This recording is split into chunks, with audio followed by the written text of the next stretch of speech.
toutes et à tous, bienvenue pour ce 24e épisode de la 8e saison de Codefax, le dernier avant la pause olympique. Mais rassurez-vous, on sera évidemment présent, même si on n'est pas les deux à Milan. On va quand même faire des épisodes pour parler de cette équipe de Suisse et de ce tournoi olympique. Mais avant ça, un petit détour par Ambri où le foin continue, c'est pas possible. Jussi Tapola qui remplace le duo Landry-Matt.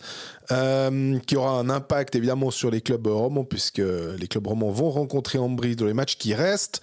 D'abord, on parle d'Ajoie au niveau roman, qui va pas si mal que ça, même si le dernier match à Bienne était un peu compliqué avec une défaite 6-3. Les paris sportifs ensuite, et on enchaîne avec Bienne, qui, avec Christian Dubé à la barre, a signé 2 victoires, une défaite à Lausanne, 7 points sur 9. La mission commando semble fonctionner pour l'instant. On verra qu'il y a certains joueurs qui nous plaisent bien en ce moment et que la dynamique est positive du côté de Bienne. Et puis on enchaîne après avec Fribourg, qui, malgré le coup de gueule de Roger Rönnberg, va quand même pas mal du tout et arrive surtout à s'imposer souvent après 60 minutes. À Genève, qui joue très très peu, il n'y avait qu'un seul match, c'est une défaite contre Ambri lundi soir après prolongation. Est-ce que Genève n'a pas cru que c'était un petit peu trop facile? Il menait 2-0 rapidement, après il menait 3-2. On en discute. Ce qui nous a fait mousser, c'est sur les Zurich Lions qui sont en train de revenir très très fort. Sur les 9 derniers matchs, c'est 7 victoires et les 2 défaites, c'est après prolongation au tir au but. Donc ils ont marqué des points. Malguin Andrighetto, ça cartonne et pas seulement sur Hockey Manager. Et puis on termine avec le Lausanne Hockey Club qui ne va pas super bien. Les Lausannois qui devraient s'assurer normalement la 6e place, mais ils doivent se méfier quand même de Rapperswil et de Zug. Et puis surtout, après 6 matchs seulement, Ryan Spooner, qui devait rester jusqu'à la fin de la saison, a décidé de repartir. Lausanne a dit OK, et il est reparti pour Minsk. Donc la gestion du Lausanne Hockey Club en ce moment, c'est un petit peu spécial et on va en discuter plus en détail.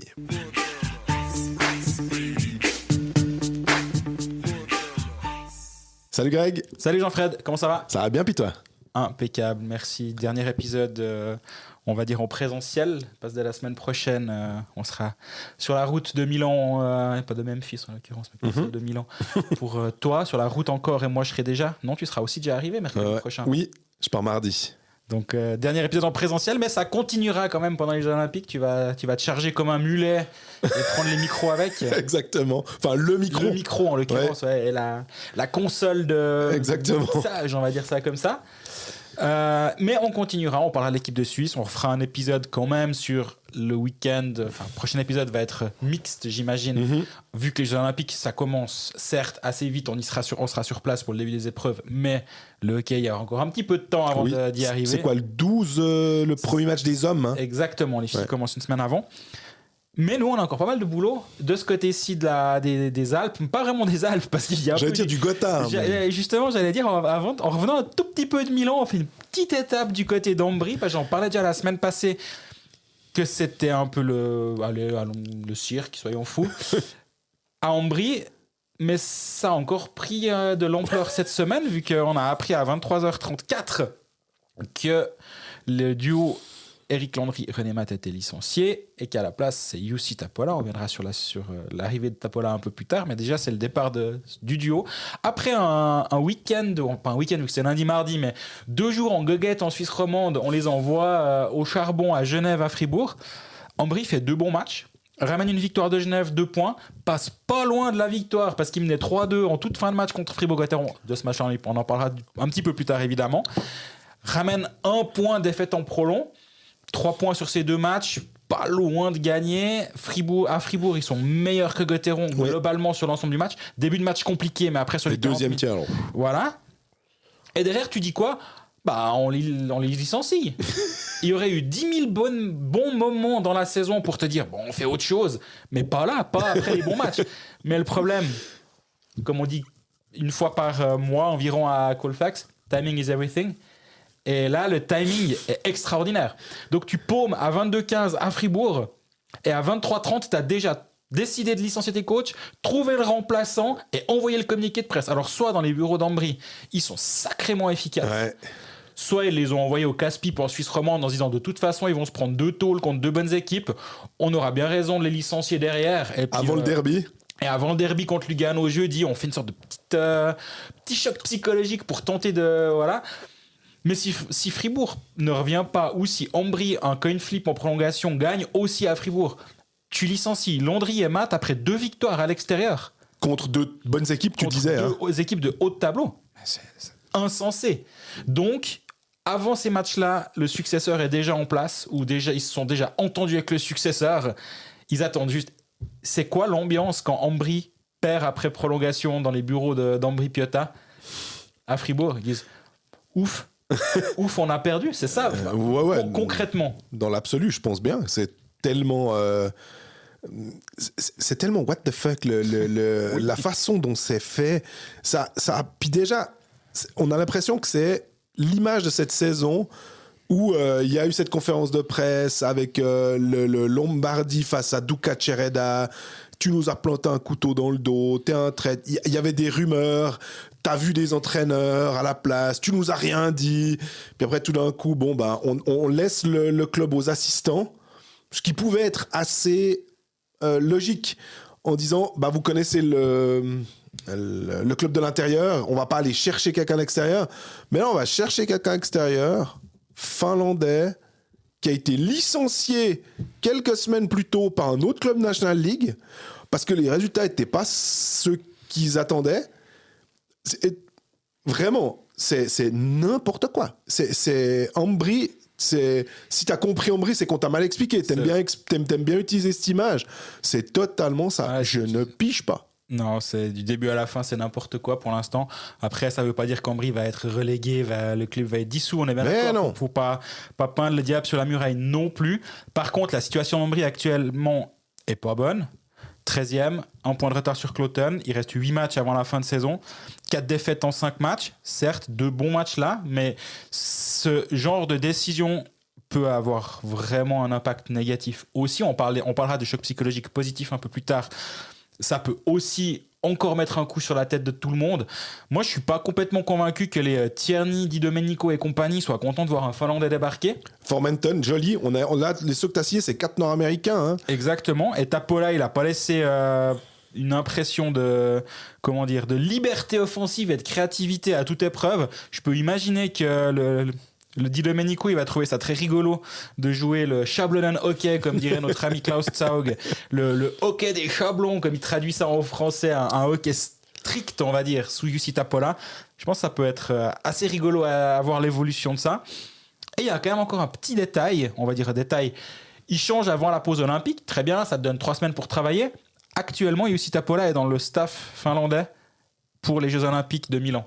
Il va falloir se mouiller la nuque, à part ça, entre les gars qu'il aura à Milan, dans le staff, sur la glace, et puis les gars qu'il a à Ambry, sans être méchant envers les gars que tu as cités, qui sont plutôt des bons joueurs, mais ça va au-delà de ça. C'est que tu mets un nouveau coach en place pour travailler, puis 3 semaines, il se tire en Italie.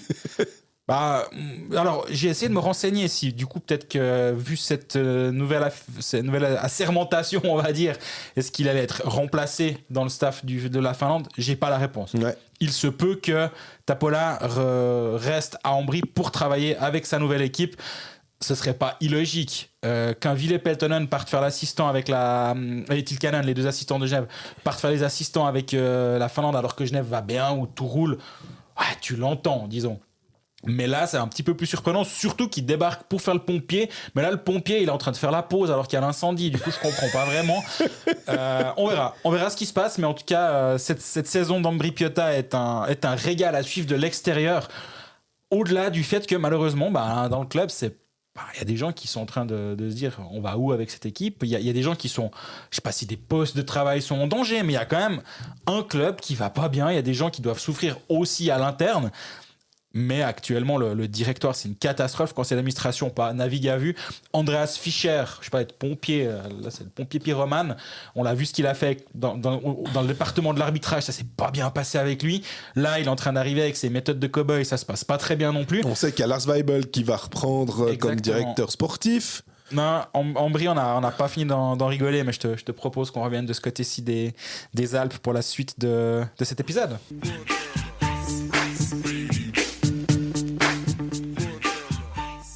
Et on décide de commencer par Ajoie. Est-ce que c'est celui qui a le plus d'actu? Pas forcément, mais Ajoie a joué un peu plus de matchs. Et il y a eu notamment ce match mardi soir à Bienne où ça s'est clairement moins bien passé que contre Cloton le match précédent où Ajoie aurait dû perdre, clairement. Et a gagné 4-2. C'est un peu ce genre de match. J'ai l'impression qu'on le dit à longueur d'épisode, que si Ajoie veut avoir une chance, il faut avoir un bon gardien, un peu de chance, et profiter des occasions que tu auras en ayant une réussite, si ce n'est maximale, tout du moins assez haute. Ça a passé contre Cloton, contre Bienne, c'était, je crois que les trucs, ça doit être 93% de chances que Bienne gagne.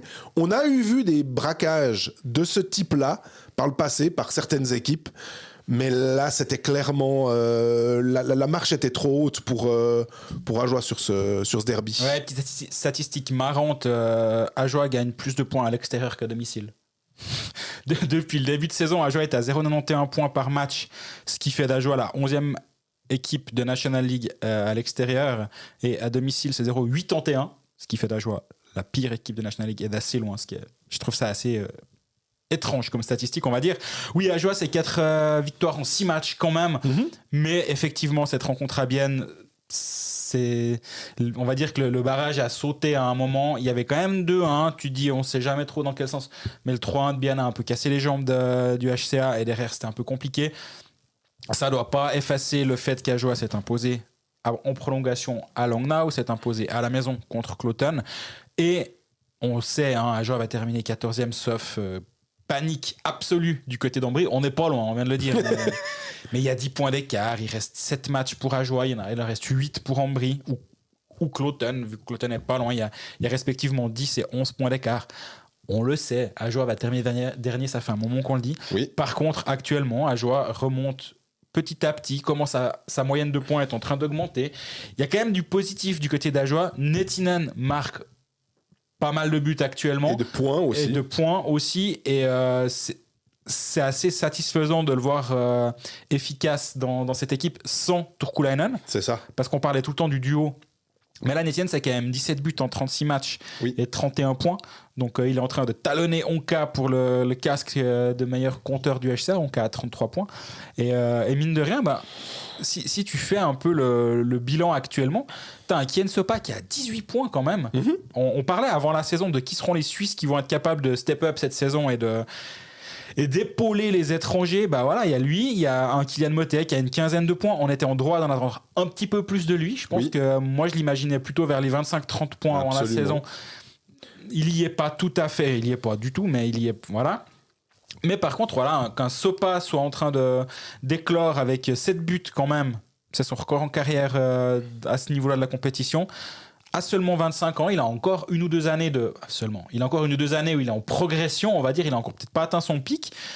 Il a un contrat jusqu'en 2027. Ça aussi, c'était un assez joli coup de l'avoir re-signé avant. Donc, moi, j'aime bien ce que je vois actuellement. Après, comme tu l'as dit, comme on le dit chaque semaine, il faut que les étoiles s'alignent pour qu'Ajoie s'impose. Mais il y a aussi un côté rassurant, c'est que le discours de Greg Harland, visiblement, passe. Et ça, on pouvait se demander à un moment, quand t'enchaînes les défaites, quand t'es dernier, quand t'as 15 points de retard sur l'avant-dernier ou presque, est-ce qu'à un moment les joueurs ils démissionnent puis ils disent c'est qui le prochain à venir ici, avec lui ça va pas continuer? Non, la belle réaction ces derniers temps, moi elle me fait me dire que le discours du coach passe et c'est très très positif. Ça, des fois on dit est-ce que, comment ils disent en anglais quit, est-ce qu'ils vont abandonner, ils vont dire c'est ce que tu disais, est-ce qu'ils vont abandonner le truc, mais peut-être que les joueurs se disent ok, qui ferait mieux? Est-ce qu'on aurait envie de partir à l'abordage, d'avoir un truc? Non, sinon on va se faire transpercer. On est obligé d'avoir une structure défensive. Est-ce qu'il y a quelqu'un qui peut nous donner une meilleure structure défensive que ce qui se fait actuellement? Quelle pourrait être la recette pour faire encore mieux que ce qui se fait actuellement? Le coach qui vient là, il dit d'abord on va solidifier la défense. Ouais, mais en fait c'est ce que fait Ireland. Donc qu'est-ce que tu peux proposer d'autre? Si tu proposes un autre système, tu vas aller dans le mur. Donc on a l'impression que de toute façon ce qui est mis en place, tu peux pas faire beaucoup mieux. Donc les joueurs en sont conscients. Et puis maintenant, en fait, le but, c'est de serrer les fesses puis de se dire, ce match contre le 13e, et c'est là où on faisait notre section sur Ambry. Si c'est Ambry, ça va être chaud. Ils vont avoir les miquettes. Cloton, qui est pas génial, c'est un peu la même chose. Ça nous semble peut-être... Est-ce que ça nous semble pas un peu plus jouable qu'avec Lugano ?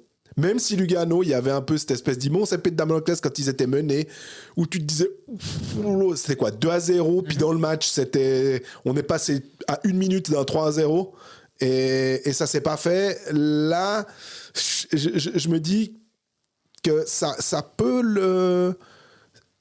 pourrait peut-être passer ce coup-ci pour Ajoie, s'il continue à avoir cet état d'esprit-là. Et cet état d'esprit a aussi été mis en place par Ireland. Et comme tu disais, Sopa, je me demande, Sopa, est-ce que dans un autre club, s'il devait aller, est-ce qu'il ferait une Rohrbach, par exemple, où tu te dis, oh, dis donc, il est vraiment, vraiment bon. Parce que là, il est bon. Et est-ce qu'il serait vraiment meilleur dans un club un tout petit peu plus huppé, on va dire, qu'Ajoie? Pas forcément, je dis pas à Zurich, mais dans un club un peu plus huppé. Et je pense qu'on peut aussi vite en profiter pour mettre en avant Damiano Ciaccio, qui certes on prend 6 du côté de Bienne, mais avant c'est lui déjà qui a sécurisé le filet du côté d'Ajoie, en l'absence aussi d'Antoine Keller. On est bien d'accord, ça a aussi fait que c'était lui le titulaire dans les yeux de Greg Ireland. Il fait un très bon match contre Cloton avec 94% d'arrêt, très bon match contre Langlau, 95% d'arrêt. Et globalement, ces derniers temps, alors oui, il y a ce 79% contre Bienne qui fait un peu tâche, entre guillemets, mais récemment, il est vraiment, vraiment solide. Et voilà, Ajoie a son gardien numéro 1. Oui, Keller va revenir, va peut-être aussi de temps en temps lui donner un petit peu un soir off, ça va pas lui faire de mal, parce que là, il enchaîne vraiment, vraiment beaucoup. Mais à trouver un gardien numéro 1, moi, le seul truc qui m'inquiète un petit peu, c'est que les stats avancées, elles sont moins bonnes maintenant, malgré la bonne phase en termes de points, que sur toute la saison du HCA. Donc, quand on parle d'étoiles qui s'alignent, c'est aussi ça. C'est que tu gagnes en étant pas forcément meilleur qu'auparavant, mais les coin flips ou les 50-50 tournent plus en ta faveur qu'auparavant, et c'est ça qui fait vite une grande différence. Mais ça peut lancer aussi un cercle vertueux. Donc on verra si justement ces bons résultats vont faire que les stats avancées d'Ajoie vont aussi s'améliorer, si c'est la poule qui a fait l'œuf ou dans l'autre sens. Hein. On verra ces prochains temps. Est-ce que, j'écoute ce que tu dis en me disant, est-ce qu'on pourrait imaginer que le goal de Christophe Cavalieri c'était contre Bienne ou c'était contre... est-ce qu'il représente un peu typiquement ce genre de tir parfait qui part en lucarne contre un très bon gardien, et que s'il n'y a pas ça, c'est pas pour faire injure à Cavalieri, mais on est moins surpris quand c'est Nettinen. Mais quand tout d'un coup on a ces joueurs-là, alors là ça n'a peut-être pas suffi à faire gagner Ajoie ou à égaliser. Mais ce genre de tir qui part pile de la part de joueurs peut-être de 3e ou 4e ligne, est-ce que c'est ça qui les a pas maintenus, mais qui fausse peut-être un peu l'image? Ouais, je sais pas trop ce but-là en l'occurrence, mais... Type de but, on va dire. Ouais. Après, je sais pas quoi répondre. Je suis mal pris. Mais non, mais par contre, moi c'est plutôt juste la densité offensive. Et il y a déjà 9 joueurs qui ont 5 buts et plus. Il y en avait 9 en fin de saison dernière. Il reste 8 matchs. Tu as encore des joueurs justement comme... tu as des Gauthier qui a joué que 26 matchs. Cole Cormier en a joué 23. Donc il y a encore des joueurs qui peuvent arriver à cette barre des 5 buts. Et tu as Ezen qui a une dizaine de buts maintenant. De Vos, c'est pas loin des 10 buts. Donc offensivement, Ajoie a quand même plus de profondeur qu'auparavant. Et moi, c'est aussi ça que je trouve assez intéressant dans l'évolution de la saison et des saisons du HC Ajoie. C'est qu'il y a une plus grosse densité offensive. La saison dernière, Ajoie a marqué 114 buts durant la saison. Les gens sont à 95. Donc il reste 19 buts en 7 matchs. Ils sont plus ou moins sur les mêmes moyennes, mais voilà, exactement. Si tu rajoutes un contingent complet sur 50 matchs, une cinquantaine de matchs, ce qui n'a pas été le cas du tout pour le HCA, ça peut être meilleur que la saison dernière. Puis si tu regardes en termes de statistiques, Cloton n'a que 4 buts de plus que le HCA avec un match de moins, certes, mais ils ne vont pas marquer 8 dans le match de rien, j'imagine. Donc offensivement, Ajoie a fait un vrai pas vers l'avant, et défensivement ça pêche encore un petit peu, mais Ambry a que 6 buts de moins d'encaisser que Ajoie. Donc ils sont au contact globalement, je trouve, actuellement. C'est aussi Jérémy Vick. Ce qui est drôle, c'est qu'on va dire que c'est un peu un street free agent, un gars qu'ils ont récupéré un peu à la fin. Pas qu'il était laissé par tous les autres clubs puis qu'ils ont fait un peu ah bah tiens on va le prendre, mais on trouvait que c'était une bonne signature à l'époque finalement d'avoir je crois il a 14 points pour l'instant, de pouvoir trouver quelqu'un Exact. aujourd'hui ou en tout cas au mois de on va dire l'été avant de commencer la saison qui te marque à peu près une quinzaine de points pour un club comme Ajoie, c'est un peu une pêche miraculeuse et faudra voir si la saison prochaine, pour autant que le HCA soit toujours en National League, mais j'ai quand même l'impression que là, le step est encore vachement plus élevé pour la Swiss League d'aller battre le club de National League, même si on a vu que c'était toujours suivant la forme du moment, etc. Hein, mais de voir qui ils peuvent trouver pour être un peu, une fois le Kenso, pas une fois le Vic, puis de construire petit à petit pour améliorer le contingent suisse. Déjà, il faudra prolonger Vic, ce Ferrer, il avait qu'une année de contrat, donc ça va aussi être un enjeu pour Julien Vauclair. Et effectivement, il y a encore 2 ou 3 joueurs qui sont disponibles sur le marché. Il y a souvent le nom de Nando Elgenberger qui revient. J'ai aucune idée si ça pourrait être un profil pour cette équipe-là, mais peut-être qu'un gars comme ça pourrait se dire à un moment, il va falloir que j'explose quelque part. Visiblement, pour Ken Sopa, ça a fonctionné là-bas.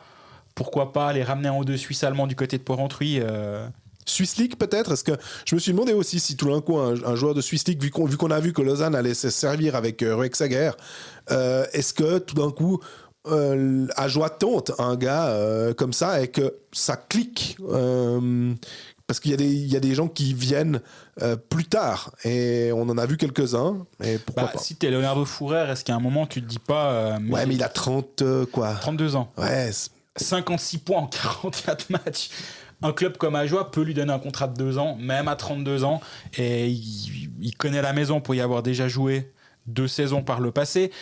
Mais Yann Derungs, tu vois, moi j'avais trouvé que c'était une super idée. Ouais. Puis ça n'avait pas joué comme il faut. Puis même à Bienne, même à Zouk, où il avait fait quelques piges. Puis finalement, il a dû repartir en Swiss League pour être plus à l'aise, on va dire.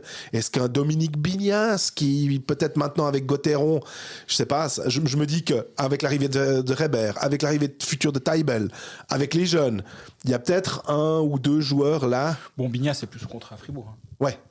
Il est sous contrat à Turgovie, de toute façon. Donc peut-être, mais il doit typiquement avoir potentiellement une porte de sortie pour aller en haut, je peux imaginer. Ça je dis pas, mais par rapport à Fribourg, c'est pas un facteur. Ouais.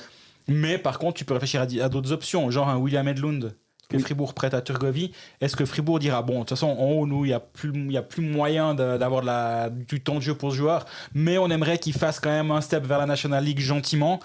Après une saison à Turgovie, va faire une saison du côté de Porrentruy et puis développe-toi à ce niveau-là. J'ai dit Lucas, pardon. Ouais. William, c'est celui d'Ambry. Lucas Edlund, il a 19 ans, il a joué ses matchs du côté de Turgovie, il a une 20aine de points en 40 matchs. Peut-être que ça peut être ce genre de profil-là qui va te coûter pas forcément très cher parce qu'ils vont juste louer le joueur à Fribourg. Je dis lui parce que tu parlais de Turgovie et ça peut typiquement être le genre de profil qui peut intéresser un HC Ajoie, mais bon, ça, je pense que c'est de la musique d'avenir. Jouer sport, un jeu de la loterie romande. On passe au pari sportif. Il y a un truc qui est bien, c'est quand on veut se rappeler de ce qu'on a fait comme pari la semaine passée. Si on n'a pas reçu de message, c'est qu'on a fait juste. Et du coup, on n'en a pas reçu. Donc là, je me suis dit, bon, probablement, on a dû faire juste les 2. Et oui, moi j'avais dit Zurich qui gagne à Ambry, 4-2, c'est fait. Toi, tu avais dit que Zug gagnait. Je jouais sur le choc psychologique du nouvel entraîneur. Contre Cloton, et ils avaient gagné 2-1. Ça s'est passé par les poils. C'est passé quand même. Donc on apprécie. On passe directement au match de vendredi. Vu qu'il y a quelques matchs jeudi, mais on passe nous à vendredi. Quelques affiches qui sont déjà présentes sur le site de la Loro. Il y a Ajoie Rapperswil, Bienne, Zurich, Davos, Berne, Zug Lausanne et Fribourg, Cloton. Et j'ai tout de suite envie de t'entendre sur Zug Lausanne, tu vois. Ah, tu m'embêtes parce que je me disais justement, il y a Fribourg qui joue jeudi contre Genève et qui doit rejouer vendredi. Mais après, c'est contre Cloton. Troisième match en 4 jours pour Fribourg. Oui. Alors, Peut-être que... Alors Il se peut-être... prend pour Patrick Montel tout à coup. Non, mais je trouve quand même que... J'ai l'impression que Fribourg arrive trop à gagner, justement. Ils ont trop... Même quand ils jouent pas bien, même quand ils sont fatigués, ils trouvent un moyen. Alors peut-être qu'ils gagneront après prolongation, comme d'habitude, hein, et puis qu'il faudra jouer le match nul. Mais j'aime pas trop jouer le match nul, je préfère essayer. Donc tu dis Zug-Lausanne, dur, parce que c'est Juste le pour les seul match codes de Lausanne. Fribourg, Fribourg est à 1,50, le match nul est à 4,30 et Cloton est à 4,05. Ouais. Quand même. Suivant ce qui se passe, si Fribourg va ramener des points de Genève, leur 3e match en 4 jours, peut-être. Ouais. Mais voilà. Juste pour le Zug Lausanne, justement, est-ce que je t'ai coupé Zug 2,15, match nul à 3,70 et Lausanne est à 2,40 à Zug. Lausanne n'arrive pas à gagner. Il y a eu un 7-0 de Lausanne contre Zug. C'est leur seule victoire après 60 minutes de 2026. Honnêtement, si tu me dis que Zug est revanchard quand même en se disant on s'est fait danser sur le bide, surtout pendant un deuxième tiers où c'était une cata. Grou qui a l'air d'être un entraîneur un peu, voilà, c'est une mission commando. Ça n'a pas passé contre Davos. Mais bon, c'est à Davos, c'est quand même pas aussi simple que ça. Mais j'ai l'impression que y a une victoire 3-1 contre les Tigers et puis cette victoire contre Cloton, contre les équipes censées être plus faibles, ils ont réussi à gagner quand même. Ils ont urgemment besoin de points. Lausanne, tu me diras, plutôt aussi, hein, parce que la 7e place, il y a de la marge, mais il faut quand même pas déconner. Donc, est-ce que je tenterais presque le match nul? Je sais pas. À 3,70. Ouais. Dans les paris, forcément, j'en ai parlé avant dans la partie à Joulotte. Ajoie est la pire équipe de la ligue à domicile et marque moins de points à la maison qu'à l'extérieur.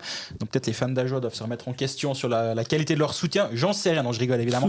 Ajoie à 3,20 à la maison, match nul à 3,95 et Rapperswil est à 1,70 à l'extérieur. On sait que Rapperswil, c'est un peu, pas la DER, mais s'ils veulent accrocher le top 6, ils doivent en tout cas pas aller perdre des plumes du côté d'Ajoie. Mais ils jouent la veille contre Davos. Ils jouent la veille contre Davos à la maison. Et le lendemain, ils se tirent à Port-Entruy. 1,70. Rapperswil à Ambry à 1,70. Ça peut me titiller. Sinon, les autres... Ajoie, tu dis Ambry. À Ajoie, pardon. Sinon, les autres cotes, Davos-Berne. Davos est à 1,65. Berne est à 3,35. Le match nul est à 3,90. Là, Davos va gentiment lever un peu le pied, j'imagine. Et Davos joue aussi jeudi, justement. Exactement, ils voyagent. Alors, Rapperswil, pour Davos, c'est le derby presque. Ils sont mais Berne est pas mal, hein. Berne est pas si mal à 3,35. Faut oser, mais ouais. Ça peut se tenter. Et le dernier match qui est compliqué aussi, il y a vraiment pas mal de matchs assez casse-gueule à l'image des routes, c'est Bienne-Zurich. Bienne à 2,45, Zurich à 2,10 et le match nul est à 3,70. Zurich, on en parlera un petit peu plus tard d'ailleurs. Ils font peu de bruit, mais ils sont assez bons en ce moment, je trouve. Moi, ce que j'aime bien dans ce match-là, c'est les buts. Plus de 5 buts et demi à 1,75. En Bienne Zurich ? Ouais. Ça peut me titiller. Et sinon, les autres... Ouais, moi, ça va être soit Rapperswil qui gagne à Ajoie à 1,70. J'ai l'impression que c'est un peu un pari simple, entre guillemets. Ça veut pas dire qu'il passe. Hein. Il est juste logique. Mais on n'a pas forcément... la victoire au bout du compte, ou alors les buts entre Bienne et Zurich. Ça peut être les deux options que je vois actuellement, mais il faudra aussi voir après les matchs de jeudi. De toute façon, nous, on fait nos choix vendredi matin, donc là, à tête reposée, on pourra voir. Parce que je me dis peut-être Fribourg-Cloton aussi, voir en matière de buts, il va sûrement, Runberg, partager le filet quand même en back-to-back.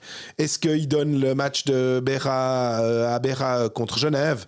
Et Galec a fait un super match la dernière fois, mais c'est moins une assurance touriste que Béra, donc je pourrais imaginer peut-être des goals. Alors tu mets Béra contre son futur club à la maison parce que tu fais tout pour assurer les 3 points à la maison, puis tu as à l'extérieur. Je pense qu'il n'y a pas de faux. Les deux théories peuvent tenir la route, mais les buts dans Fribourg-Cloton, plus de 5,5 seraient à 1,85. Ouais, c'est moins C'est-à-dire qu'il faut au moins 6 buts dans le match. Mais bon, voilà, on verra vendredi matin sur nos réseaux sociaux pour voir dans quelle direction on sera parti. Jouer sport, un jeu de la loterie romande. Passons à Bienne, avec pas mal de choses à dire. Pourquoi ? Parce que on a les premiers pas, et il y en a même plusieurs. 3 matchs de Christian Dubé, et c'est quoi, 7 points sur les 9 possibles. Bienne qui devait remonter la pente parce que on l'avait assez dit, il y avait ces victoires qui étaient bonnes, c'était bon à prendre, il y avait des points, mais dans les confrontations directes c'était insuffisant. On se souvient d'une victoire même qui était contre Ambry, où ils avaient fait 2 points, mais Ambry en avait fait 1. Donc maintenant, il y a 9 points d'avance pour Bienne sur Ambry, mais il y a toujours 3 points de retard sur les Tigers et sur Berne. Ouais. Par chance, par rapport aux Tigers, Bienne a 1 match de moins. On est quand même toujours, et plus que jamais, en mission commando du côté de Bienne. Il y a eu une défaite initiale contre Lausanne à Malais, pour la première de Christian Dubé, et puis après derrière c'est 2 victoires. Alors tu me diras peut-être que effectivement jouer contre Ajoie à domicile pour ce 3e match, il y a plus compliqué.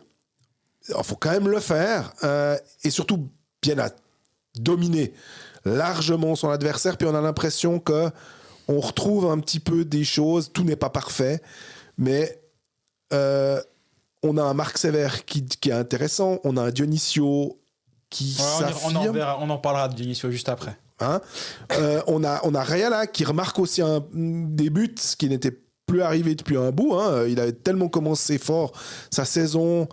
On a l'impression que ça se met en place gentiment, mais je trouve que c'est encore fragile. Disons que de dire ouais c'est bon, ils vont des 3 clubs bernois, c'est eux qui sont sûrs d'être dans le play-in. Je me permettrais pas de dire ça, quoi. Non, mais par contre, en une semaine, ce qui a changé du côté de Bienne, c'est qu'on regarde devant et plus derrière. Oui. Parce que maintenant, justement, comme tu disais avant, avec 9 points d'avance sur Ambry, à 8 matchs de la fin de la saison régulière, il y a quand même assez peu de chances que Bienne se fasse remonter. En gros, il n'y a plus que 6 points, si on veut bien, avec Rapperswil qui est 7e, et 9 avec Ambry qui est 13e. Ouais. Donc, Bienne est plus proche de la 7e place que de la 9e aujourd'hui. Il y a une semaine, on ne disait pas ça. Donc, c'est quand même ce qui a changé. Mais il y a aussi autre chose qui a changé. Et là, on ne parle pas de stats. On en parlera sûrement un petit peu après. Mais c'est l'état d'esprit, c'est le body language, c'est le banc. Quand tu regardes les gros plans des joueurs qui reviennent au banc. C'était hyper intéressant. J'étais au match à Bienne Ajoie. Bienne, on est derrière les bancs, assez en haut. Donc, tu vois des casques depuis en dessus. Donc, c'est difficile de faire une grande étude psychologique de l'état d'esprit d'un banc. Mais par contre, quand tu as l'écran pour voir, c'est le match que je regardais en 2e. Du coup, je me suis un moment mis sur ce match-là, juste pour observer. Et l'énergie que dégagent les joueurs est vraiment ultra positive. J'en parlais avec Gaëtan Haas à la fin du match, puis il me fait une phrase un peu à la Gaëtan Haas, il me dit mais on s'emmerde moins en zone défensive actuellement. Et il me le dit comme ça, et on sait que... Et je pense pas qu'il y a dans son esprit, c'est pas pour taper sur avant, ou c'est pas du tout ça, c'est juste que c'est une question de discours qui passe ou qui ne passe pas. Et là, en l'occurrence, peut-être qu'il passait plus avec Martin Philander. Quelqu'un débarque, là en l'occurrence c'est Christian Dubé, mais ça peut être un autre entraîneur, peu importe. Il arrive avec des nouvelles idées, il écoute son vestiaire, il a peut-être aussi eu l'intelligence de se dire bon ok, je vais... Au moment où il a signé son contrat à Bienne, c'est Gaëtan Haas qui le racontait, bah, il a directement téléphoné au capitaine, puis il dit bah, voilà, explique-moi un peu où on en est, qu'est-ce qui se passe, comment ça va, voilà, je vais débarquer. Qu'est-ce qui est important pour cette équipe aujourd'hui? Et je pense que le fait on s'emmerde moins en zone défensive qu'avant, bah ouais, Bienne va de l'avant, va tourner en zone offensive, va jouer. C'est une équipe joueuse, Bienne. Ouais. Alors malheureusement, j'ai pas le split sur les 3 derniers matchs, mais sur les 5 derniers matchs, Bienne, c'est la 2e équipe en termes d'expected goal en leur faveur sur 60 minutes à 5-5. Tu me diras, il y a eu un match contre Ajoie au milieu où Bienne a vraiment déroulé. Mais quand même, c'est quand même un signal assez intéressant. Et moi, ce que j'aime bien, malgré les 3 buts encaissés contre Ajoie, c'est 12 tirs concédés. Ouais. Alors oui, il y a eu 3 buts. Ça c'est des anomalies. Enfin, c'est pas des anomalies, mais les 12 tirs concédés ont beaucoup plus de valeur pour moi que le nombre de buts au total. Ça méritait beaucoup moins, du coup, parce que Ajoie a 1,1 expected goal et ils en terminent avec 3. Donc, c'est clairement une anomalie, on va dire, d'arriver à 3 buts avec aussi peu de shoot. 29-12. Bienne a vraiment été conséquent pendant 60 minutes. Et moi, c'est ça que j'ai assez aimé. Et même si tu regardes, oui, ça s'est terminé 5-4. Oui, c'est un miracle en fin de match contre Rapperswil l'autre soir de tourner à la DER, de revenir de 3-4 à 5-4. Mais en termes d'expected goal, là aussi, c'est 4,1 à 2,5 en faveur de Bienne. 4,1 contre Rapperswil. Ouais. C'est vraiment beaucoup. Et donc, il y a justement cet allant offensif qui est assez beau à voir du côté de Bienne actuellement. J'ai écrit dans mon article publié ce mercredi matin, parler un peu de lune de miel. C'est un peu ce qui est en train d'arriver. Le nouveau coach arrive, tout le monde est content, il y a tout le monde qui a le sourire, voilà. Il y aura la routine qui risque de s'installer à un moment ou à un autre. Mais justement, avec l'aspect commando, il reste que peu de matchs. Bah pour cette fin de saison, je pense que là, ils sont partis sur une bonne trajectoire. Maintenant, il va falloir laisser quelqu'un derrière soi. Et t'as posé le décor avant. Hein. C'est Bernou Langnau sur qui il faut remonter. Moi, j'avais déjà dit la semaine passée, sauf erreur, on en avait parlé si je ne me trompe pas. Mais c'est Langnau la cible, c'est pas Bienne. Et pas Berne. Ouais. Et la victoire de Berne à Langnau mardi soir me conforte là-dedans. C'est que en fait, ça va pas être.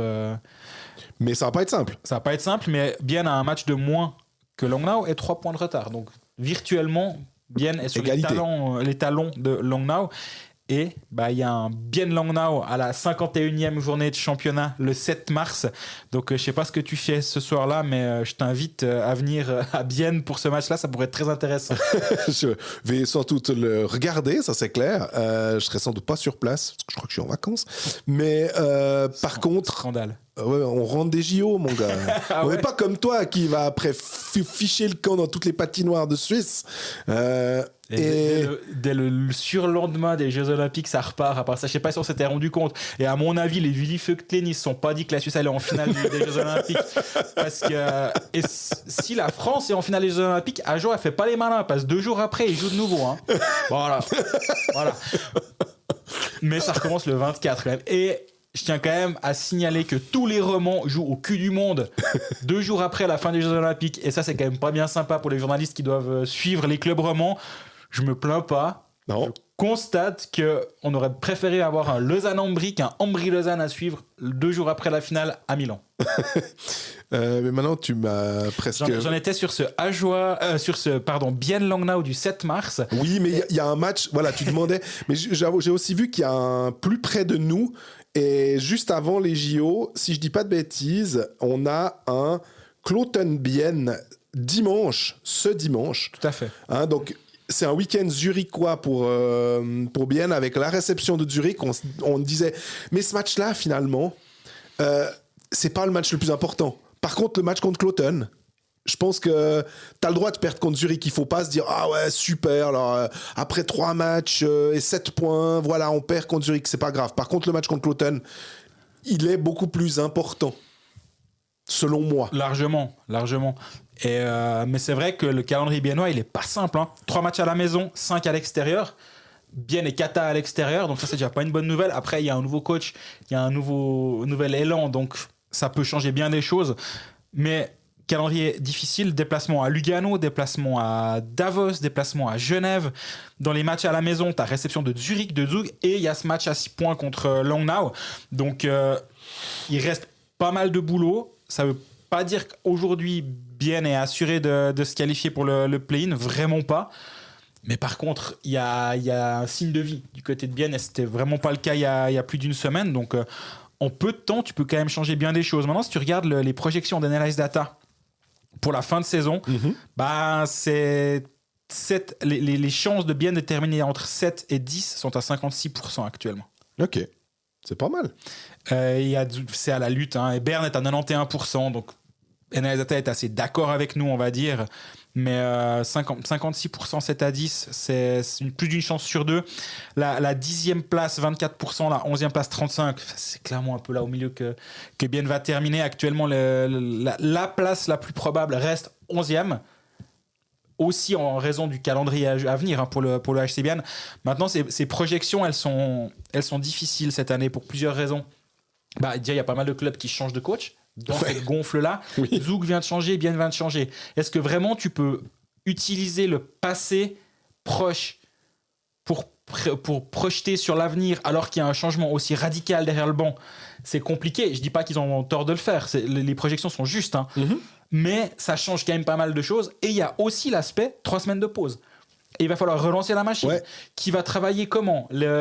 C'est pas linéaire cette fin de saison. Elle va vraiment être intéressante dans ce sens-là. Et c'est pour ça que les projections, moi je les regarde évidemment au quotidien, mais ça va pas de soi.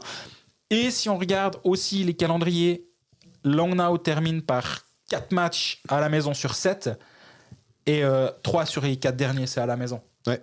Donc il termine à la maison contre Rapperswil, Fribourg et Zurich, puis au milieu il y a ce déplacement à Bienne. C'est pas non plus super simple, hein. Ah, c'est pas super simple. Non, ils ont un déplacement à Davos aussi.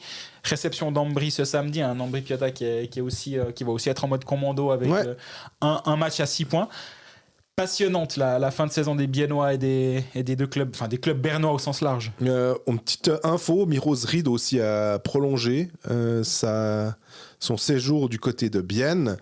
Moi, j'aurais bien voulu, avec toi, revenir. J'avais parlé de Sévère. J'ai bien aimé Jonan Neuenschwander sur le match de mardi notamment. Puis je vois que 24 matchs, 10 points, c'est quand même pas mal pour... Sacrément solide. Quand tu vois l'âge qu'il a. Il a encore tellement de progression, il y a tellement de choses où il va devoir travailler, mais je pense qu'il va peut-être partir quand même peut-être en Amérique du Nord aussi avant son année de draft pour l'année prochaine, à moins qu'ils se disent non, et c'est mieux de rester en Suisse, jouer contre des hommes, je sais pas, à voir. Et puis Kneubuller avec ses 13 goals, c'est quand même pas mal. Et puis on parlait de Rodwin Dionisio, 24 points en 41 matchs, 6 goals. Mais je pense que ce joueur, il est polarisant. Il est polarisé dans sa tête, à mon avis. Il est capable du pire comme du meilleur sur le même Pourquoi tu as commencé par le pire d'abord ? Parce que c'est un package complet, Rodwin Dionisio.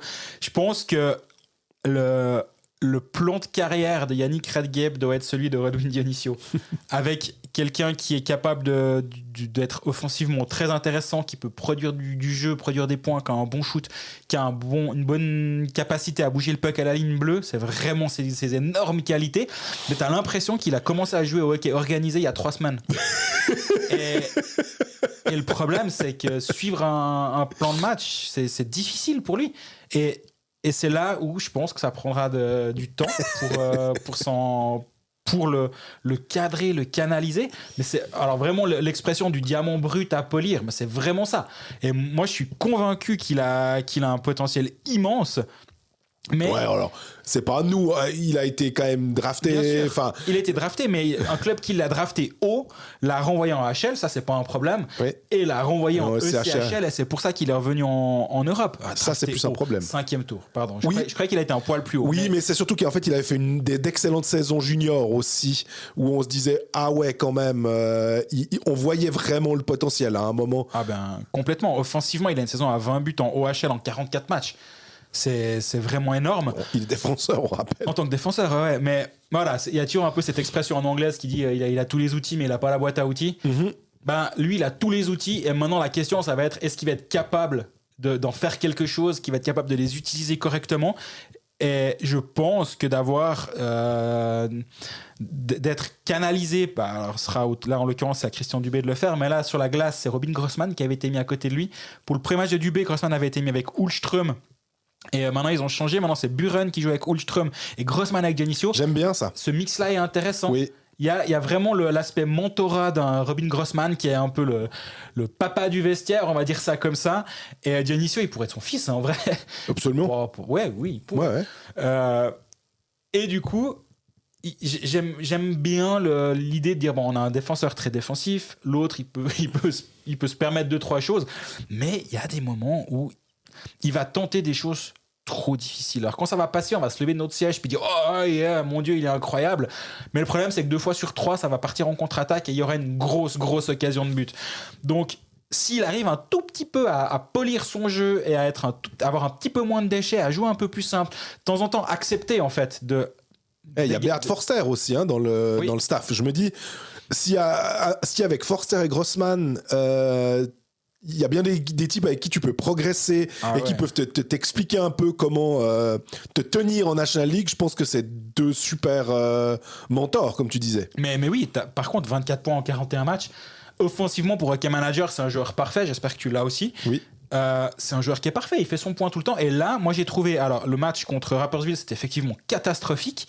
Il s'est fait bencher d'ailleurs. Il s'est fait bencher pendant tout le 2e tiers, mais il a joué le 3e. Et ça aussi, c'est intéressant dans la gestion humaine de dire ok, je te mets une soufflante à la première pause, tu t'assieds un moment, calme un peu, puis tu reviendras tranquillement plus tard. Et match contre Ajoie, je l'ai trouvé très bon. Il a certes 2 points, mais globalement, il n'a pas fait d'erreur en zone défensive. Il a joué assez simple. Il n'est pas parti dans tous les sens. Il a une fois une sortie de zone où je me suis dit, ok.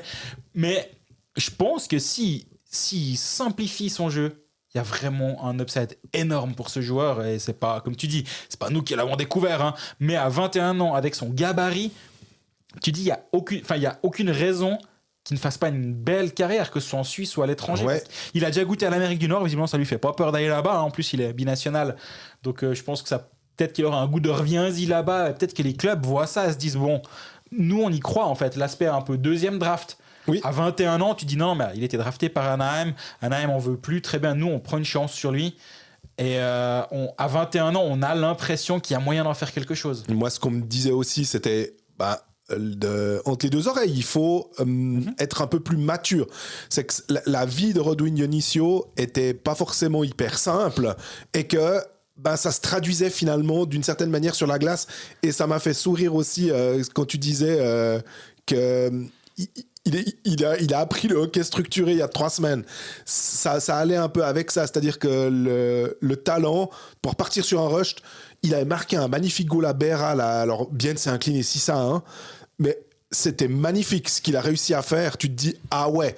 Et quand tu vois ça tu peux pas l'apprendre. Tu l'as. Par contre, de lui dire bon alors bonhomme derrière, ça c'était super.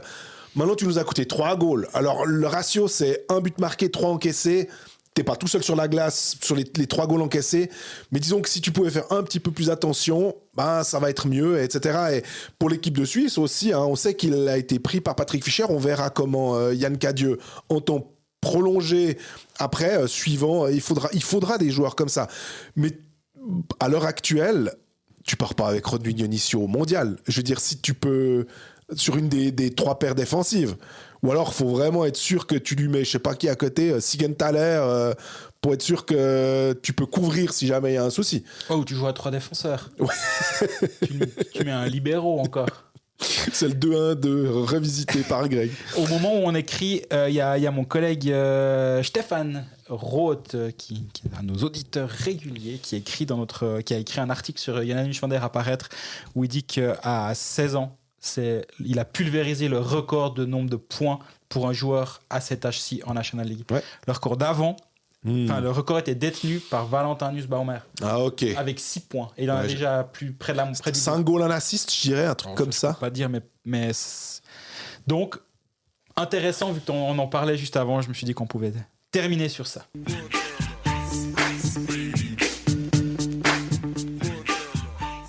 On se lance maintenant dans Fribourg-Gotteron, qui... C'est quoi la stat sur 14 matchs qui se disputent après 60 minutes? C'est 12 victoires, 2 défaites, un truc comme ça. Enfin, des fois, tu pourrais dire... Je me rappelle, il y avait Ambry aussi, une saison où on disait « Ah, ils vont tout le temps en prolongation et tout. » Mais là, c'est différent. Et c'est pas innocent d'arriver chaque fois, même si le 3 contre 3, je suis pas forcément fan, ou les pénaltys, mais de trouver quand même chaque fois un moyen de gagner. Si chaque fois, c'est soit aux prolongations, soit aux pénaltys, c'est qu'il y a quelque chose de spécial quand même. Et Fribourg va bien maintenant. Fribourg va presque pouvoir se permettre de faire de reposer 2-3 types. Et Fribourg sans Sorensen qui continue quand même à bien jouer. Et j'ai l'impression que l'année passée, quand il n'y avait pas Sorensen, tu peux dire ça va être vraiment compliqué. Ah, il nous manque l'artiste, il nous manque le catalyseur, le détonateur. Puis là, maintenant, tu te dis, finalement, c'est cool. Quand Sorensen va revenir, il y aura une arme en plus. Mais que la structure de Gotteron à l'heure actuelle, elle est tellement solide, finalement, il n'y a pas trop de problèmes. Non, c'est vraiment toujours... On disait ça à un moment de la saison de Lausanne, quand Lausanne n'était pas très bon, mais il gagnait quand même souvent. On disait il find a way de gagner le match, même en n'étant pas bon. Là, il y a une grande différence, je trouve, quand même, avec ce moment-là. C'est que Fribourg-Gotteron est l'une des meilleures équipes de la Ligue en termes de jeux proposés globalement, on va dire, même si... Attends, je suis en train de chercher les statistiques. Ah, là, je me suis perdu. Sur les 10 derniers matchs, Fribourg, c'est la meilleure équipe avec 57,4% d'expected goal à 5 contre 5. Avec une des meilleures attaques à 2,64, la deuxième derrière Davos, et une des meilleures défenses, la deuxième derrière Zurich. Donc, en gros, c'est la deuxième attaque, la deuxième défense sur les 10 derniers matchs. Alors, oui, on pourrait presque voir ça dans l'autre sens, en se disant il find a way de perdre un point quand même quasi tous les soirs. Ouais. Si on veut voir le verre dans l'autre sens, on va dire ça comme ça. Mais c'est pour dire... c'est pas non plus des victoires cache-misère. Je dis pas ça par rapport à Lausanne à l'époque, parce que Lausanne était plutôt sur du 50-50 et trouver un moyen à l'époque où ça allait encore bien là-bas. Là, c'est pas le cas. Là, c'est plutôt du 60-40 en moyenne et Fribourg ne trouve pas un moyen de passer en 60. Par contre, ce qui est assez impressionnant, c'est la capacité à revenir de derrière sur les fins de match. Oui. J'ai l'impression un peu à la fois au caractère, mais au physique surtout. J'ai l'impression qu'ils ont une capacité à asphyxier leurs adversaires sur la fin de match ou est-ce que c'est un travail de sape de 60 minutes mais qui fait que ça paye en fin de match? Moi, c'est ce que je dirais. C'est aussi possible. Mais cette capacité à revenir de l'arrière, elle est assez impressionnante, je dois dire. Avec un Glauser qui est, je trouve, impressionnant évidemment, mais tu vois que quand on disait aussi à Lausanne, il manque beaucoup. Il était blessé en début de saison, il s'était fait quoi, poignet. Il avait pris un shoot sur la main de Brenström. Exact. Et il avait manqué 7 semaines ou quelque chose comme ça. Et là maintenant il est revenu et Kapla était très bon, mais maintenant que Kapla est revenu, Glauser, on sait que c'est pas c'est un all-around. Il est quand même plutôt défensif, mais si tu lui demandes d'aller faire un peu quelque chose devant, il va pas faire n'importe quoi. Il est assez intense. C'est pas un gros bonhomme, mais c'est quelqu'un de très. On a l'impression que c'est une boule de muscles. Et qui sait jouer au hockey en fait. Ce qui est très intéressant, moi je trouve, dans le match contre Ambry, c'est que les temps de jeu, malgré un match qui se termine en prolongation, malgré Ludwig Jönsson qui prend une pénalité de match assez tôt dans la rencontre, il n'y a qu'un seul joueur qui a en défense, mais tout court, mais vu qu'on parle de la défense là, il n'y a qu'un seul joueur à plus de 20 minutes, c'est André Glauser à 21,55, Kapla est à 19, Jäger est à 17, Nemeth est à 19.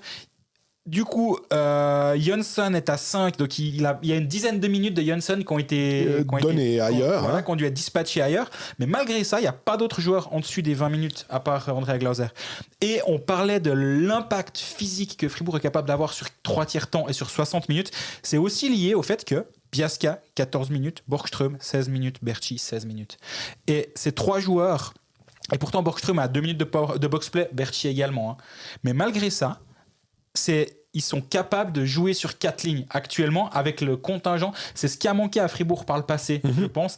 C'est que la 4e ligne était souvent un peu, surtout en play-off l'année passée avec beaucoup de blessures, ça change forcément un petit peu. Mais là, tu as une 4e ligne. Kevin Nicolet, Samuel Walser, Jamiro Reber. Et c'est une 4e ligne qui est à la fois assez jeune avec Nicolas et Reber, mais qui est quand même physique. Nicolas, c'est un super. Et puis Walser en play-off aussi. Après. Si ton 4e centre en play-off, c'est Samuel Walser, je me dis qu'il y a quand même un contingent qui est assez intéressant à ce niveau-là. Ouais, 3e centre, je suis un peu plus à me dire, pour aller au titre. 4e centre, par contre, oui. Ta ligne de centre actuellement, c'est Wallmark, Borgström, Delarose, Walser. C'est une ligne de centre qui est vraiment intéressante, qui est dense. Et qui égalise en fin de match, c'est Samuel Walser sur cette 4e ligne. Et moi je trouve que globalement la gestion de l'équipe elle est assez intéressante du côté de Roger Rönnberg. C'est aussi, on a vu, on a lu en l'occurrence dans La Liberté que lundi il a poussé une gueulante à l'entraînement en disant que la qualité n'était pas au rendez-vous, qu'il fallait faire mieux. Il sentait un peu venir le match casse-pied contre Ambry. Et c'est exactement ce qui s'est passé. Mais Fribourg s'est quand même imposé au final. Et au rayon des nouveautés, on va dire, il y a Tairati qui est présent sur la glace pour le but décisif de Wallmark durant la prolongation. C'est lui qui lui fait la passe. C'est son 2e point en 3 matchs. Mais je trouve que globalement, les choses qui sont mises en place actuellement, elles m'ont l'air assez solides. Tairati, il joue 15 minutes, donc il joue son petit quart d'heure de jeu, mais il y a aucun joueur sur lequel on doit tirer actuellement. C'est aussi lié au fait que tu es bien placé, que tu n'as pas besoin de courir après les points, on va dire, parce qu'actuellement, Fribourg, alors la première place, même s'il y a un petit moment, on pouvait se demander si Davos n'allait pas commencer à redevenir humain, à redevenir une potentielle proie. C'est plus le cas. On arrive d'enchaîner 3 matchs et 3 victoires. Il y a 10 points, donc là c'est fini.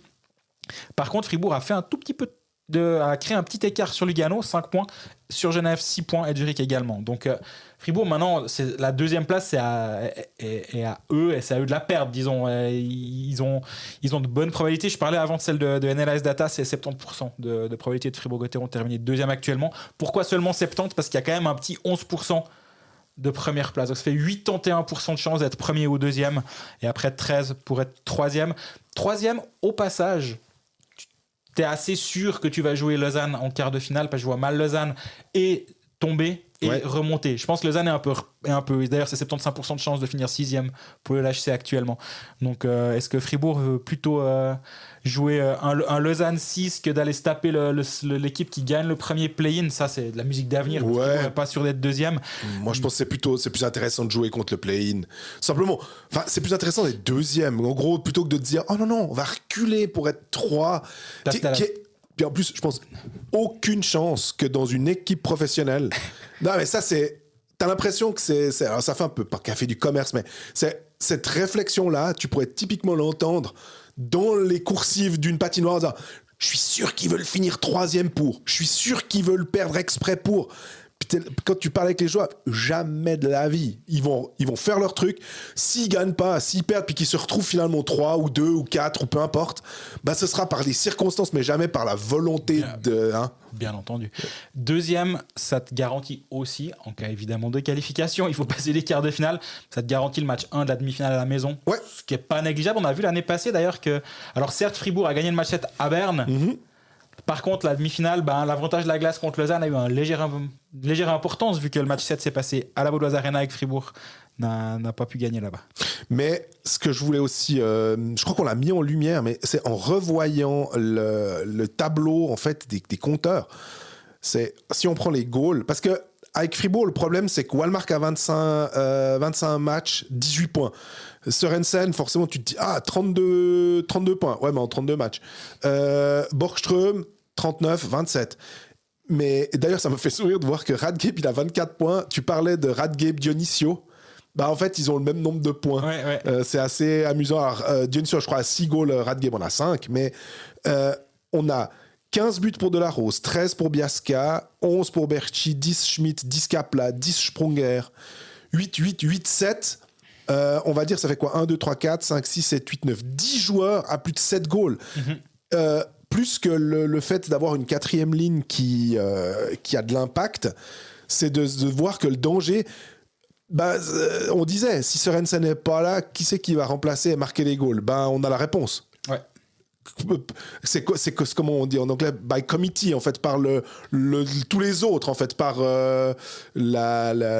l'ensemble des joueurs. Et d'avoir un Sprunger à 10 goals, c'est incroyable. Et Biasca, ça pousse aussi, quand on disait en début de saison les transferts qui avaient été effectués, et même quand on avait entendu les signatures et de Glauser et de Biasca, par exemple, de Nemeth, on se disait on aimait bien ces arrivées suisses, et Biasca prouve que c'est un super transfert. Il avait signé 2 ou 3 ans, j'essaie de me souvenir maintenant, 3 ans, ok. Ça veut dire, je pense que lui, c'est typiquement un de ces jeunes joueurs qui va être très demandé par la suite. Absolument, et sur toute cette série positive, Delarose c'est un but, une passe décisive, c'est tout. Alors que Delarose c'est le meilleur buteur de Fribourg-Gotteron, on a tendance à l'oublier. Et malgré... il est aussi meilleur buteur parce que, comme tu l'as dit, Sørensen a manqué pas mal de temps, Walmark également, mais il a 15 buts quand même. Début de saison, il était très décrié, par nous aussi, Oui. Et moi je pense à raison, parce qu'il fait un mauvais début de saison. Maintenant on sait aussi pourquoi, il avait été blessé en fin de saison dernière, il a eu une préparation tronquée, pareil pour Henrik Borgström, et actuellement tu as l'impression que oui, il y a des blessés à gauche à droite, mais que le contingent global est beaucoup plus large actuellement, et ça permet d'encaisser plus ou moins, de se dire voilà, ok, Sørensen n'est pas là, mais ça va aller. Talirati fait une bonne impression pour ses premiers matchs. Après, quand un joueur est mauvais pour ses premiers matchs, on dit mais laissons-lui du temps, on verra comment ça évoluera au bout d'un mois. Quand il commence bien, j'ai aussi tendance à dire ouais, laissons-lui du temps, parce qu'il y a toujours cet aspect, c'est finalement comme un peu le choc psychologique. T'as les jambes, tout roule au début, il y a un peu une sorte d'excitation, puis après il faut durer. Tu rentres dans une équipe qui va bien aussi. En plus, mais ce qu'on voit actuellement de lui, c'est vraiment positif. Avant le match, Gerd Senezan disait que probablement Caro pourrait rester au-delà de son contrat. Il se termine à la fin de ce mois. Hein. Ouais. Il se termine avant les Jeux Olympiques. Que ça dépendrait aussi est-ce qu'il est prêt à accepter finalement ce rôle de 8e étranger. Ce sera son rôle. Ils vont lui dire très clairement, écoute, on te garde comme comme assurance de l'assurance. Et comme 8e étranger, si tu veux rester, si tu es content, on a un budget à débloquer pour toi. Je crois qu'ils aiment assez son jeu. Il est capable d'aller là où ça fait mal en play-off. Il pourrait être assez important, je pense. Ouais. Donc, à mon avis, ils auraient tout intérêt à le conserver et lui aurait tout intérêt à rester. Maintenant, je ne sais pas ce qu'il y a sur le marché aussi. Et Fribourg, on peut terminer là-dessus, a quand même un calendrier assez dense, hein, avec ce match contre Genève demain soir, jeudi. La réception de Cloton, on en parlait dans les paris sportifs, vendredi. Et puis, dimanche, alors tu parlais de Vive Clean avec ses calendriers où les romans sont au cul du monde. Fribourg va se faire un petit déplacement à Davos. Tu y es d'ailleurs dimanche, c'est ça? Je suis déjà samedi à Lugano-Genève. Et je suis dimanche à Davos et du coup départ direction Milan dès le lundi matin. Alors ça va pas être ça va être un match au sommet en l'occurrence juste avant la pause. Oui, c'est à Davos déjà. Oui, très juste. Mais dernier match avant la pause parce que les deux autres matchs sont à 14h et ce match-là est à 15h45. Donc Fribourg, on verra si l'air de Davos, est-ce qu'ils vont faire tourner un peu le contingent en se disant est-ce qu'on rappelle Yannick Boppart par exemple, est-ce qu'on fait un peu plus jouer les gars parce qu'ils ont quand même Fribourg, Berchi, Berra, qu'est-ce qu'on a encore, Glauser et Sandro Schmidt qui vont aux Jeux Olympiques, mine de rien, 4 joueurs d'une même équipe. Il y a Zurich aussi qui en a pas mal. Si tu peux leur accorder peut-être un petit quelque chose, même si on disait le tournoi olympique commence pas tout de suite, je pense que des jours de repos seront pas de trop pour eux.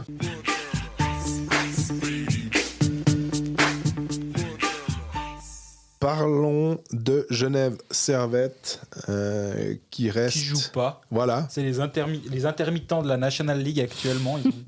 Depuis le dernier épisode, ils ont joué un match. Ils ont fait une semaine complète sans match. On oublie presque la présence de Genève Servette dans ce championnat. J'ai dû faire l'équipe type des Pécalistes lundi. Avec 13 équipes à jouer. C'est quand même rare. Parce que pour se rendre compte, le dernier match, c'était un Genève Zug le 17. Et puis après, il n'y a pas avant le match de lundi 26. 9 jours après, ça leur fait un... Alors qu'avant, ils ont joué 14, 16, 17. Ils jouent 3 matchs en 4 jours. Puis après, ils ont quasi 10 jours de repos. Là, typiquement, je pense qu'Ambry, on remarquera quand même que, je sais pas, ils ont un lobbying très puissant au Tessin. Lugano avait déjà demandé de pouvoir faire jouer Lausanne-Genève. Et puis là, Ambry qui est Genève et Fribourg, en disant s'il vous plaît, ça nous arrangerait bien. Ouais, ils ont des actions dans l'hôtel Ibis de Bussigny ou je sais pas où, comme ça ils les font dormir. Non, j'ai aucune idée. J'espère qu'ils étaient à un meilleur endroit que le. L'Ibis de Bussigny. Mais toujours est-il que il n'y a pas grand-chose finalement à relever.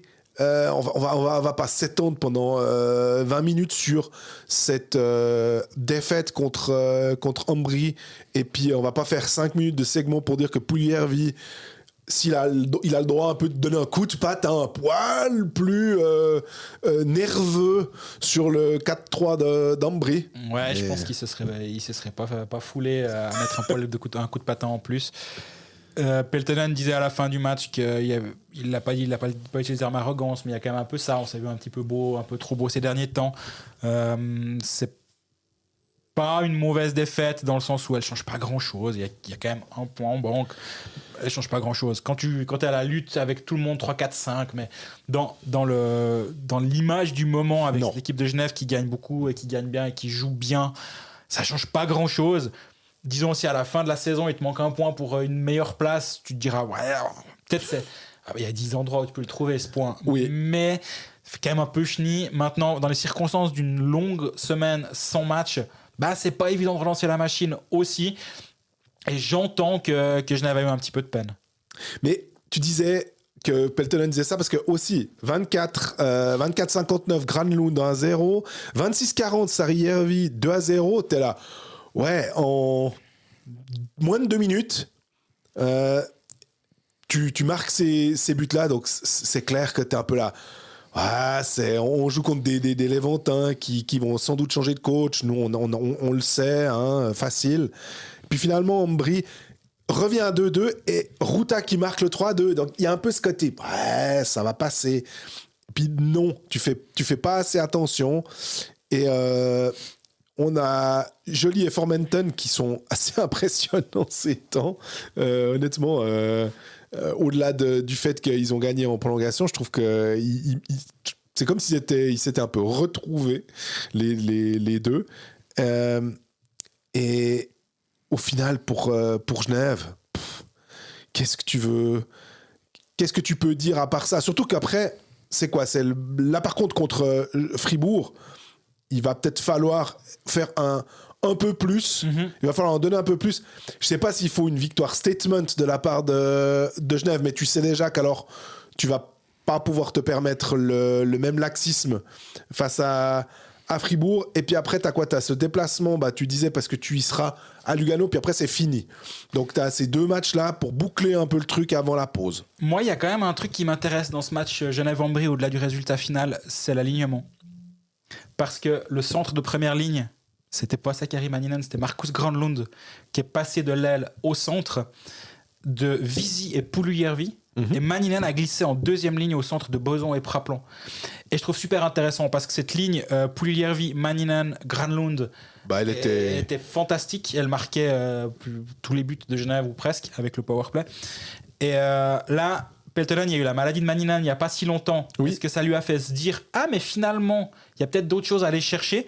Et surtout, ça permet de renforcer avec un deuxième centre ultra solide. Si Granlund peut jouer au centre, et on sait qu'il le peut, il l'a juste très peu fait depuis qu'il est à Genève, mais il peut jouer centre. Du coup, tu as une ligne de centre, c'est Granlund, Manninen, Joris. Et là, je me dis, ok, sur tes 3 premiers centres, t'es sacrément solide. Et je pense qu'il y a aussi cette volonté-là, en tout cas dans un coin de la tête. Est-ce que ça va se poursuivre contre Fribourg jeudi? Je sais pas. Mais c'est intéressant d'intégrer ça et de le remarquer. Imagine s'il y avait Richard.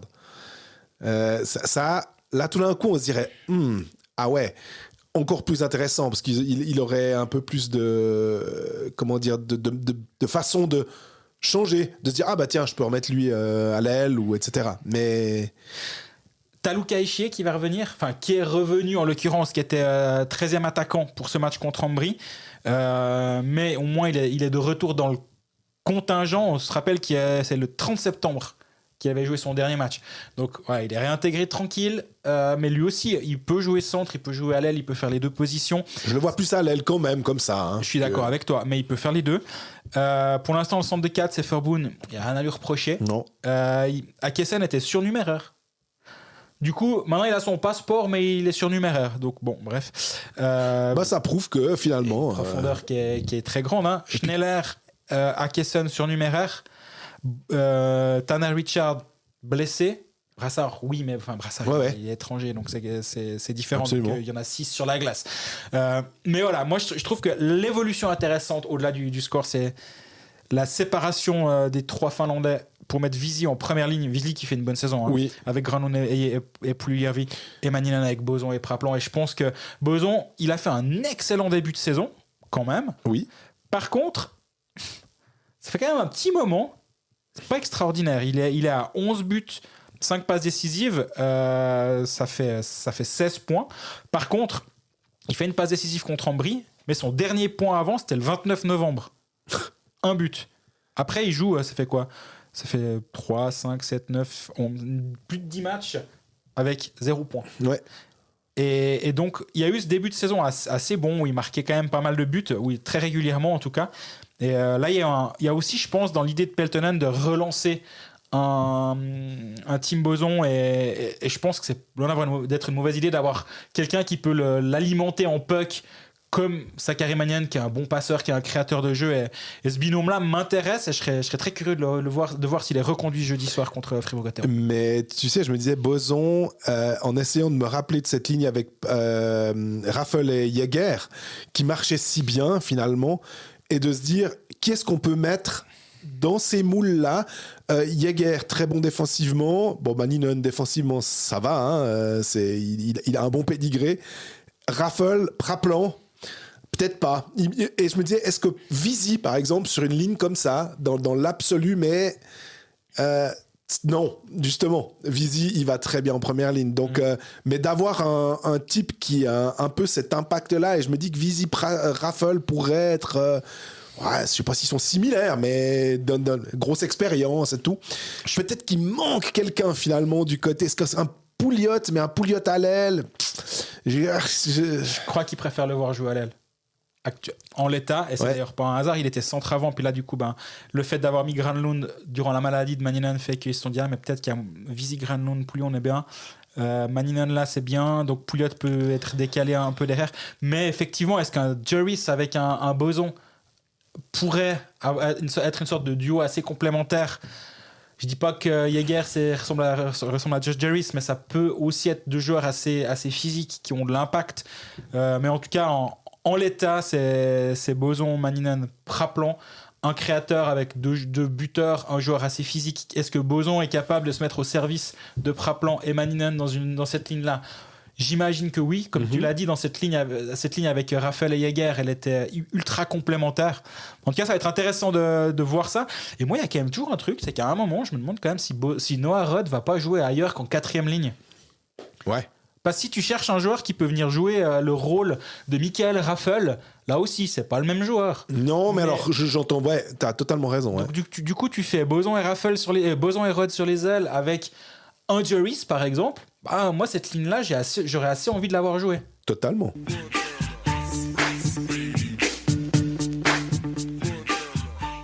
Ce qui nous a fait mousser en partenariat avec la brasserie Dr Gabs.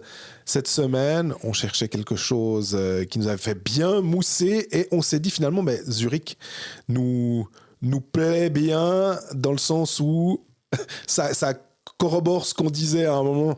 Est-ce que Zurich va quand même pas remonter un peu la pente? Est-ce que Marco Bayer, vraiment, il est menacé?